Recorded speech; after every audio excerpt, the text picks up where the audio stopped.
Toddy, what's the news? New AirPods, Apple Watches and iPhones are here for 2025. The company's new Pro-grade buds feature a smaller design with now 5 sizes of foam ear tips to offer a more secure and stable fit. And active noise cancellation that is 4 times better than what you get from the original AirPods Pro. Next up is the Apple Watch Series 11, which boasts a new thinner design along with a sleep score as part of watchOS 26. Apple's also boosted battery life from all day to a full 24 hours. And yes, there are Nike and Hermes collection editions too. Next up, there's the new Apple Watch SE3, which gains the S10 chip, meaning gesture support is now on the table, as well as an improved always-on display. And to round out the Apple Watch portion of the presentation, the new Apple Watch Ultra 3. The most tangible upgrade looks to be the new LTPO3 display, and the Ultra's already long battery life gets even longer with a new peak promise of 42 hours per charge. We of course have the new base iPhone 17, which I think looks particularly attractive in the new lavender finish, but comes in 4 other colors too. Now you get a slightly larger 6.3-inch AMOLED panel, but with up to a 120Hz refresh rate for super smooth visuals. At its heart, its A19 chip promises 40% better CPU and 80% better GPU performance, and improved wired charging speeds mean you can get up to 50% charge in just 20 minutes now. Perhaps more interesting though is the new reworked front camera, which now uses a much larger square sensor rather than the traditional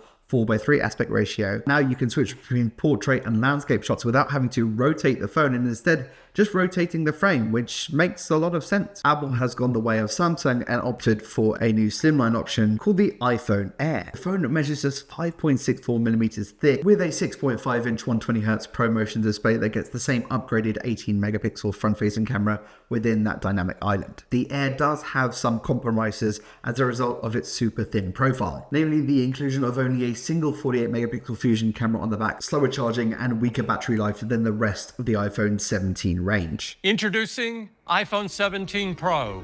Despite harping on about titanium for the past couple of years, that is gone, and now we have the first iPhones with a milled unibody aluminium construction. That also comes paired to a vapor chamber cooling system for the first time on an iPhone. Like the Air, there is an A19 Pro chip inside, and perhaps most eye-catching of all are the colors. You get an understated silver, a deep blue, or a head-turning cosmic orange, which finding the most pro aspect of these Pro phones is of course the camera experience. That new larger camera plateau apparently allows for a much physically larger sensor, which gives you 4 times and 8 times lossless optical zoom up to 200mm. And as for pricing, the base iPhone 17 starts at $799, the iPhone Air starts at $999, and the Pro models start at $1099, with pre-orders today and availability from, you guessed it, September 19th.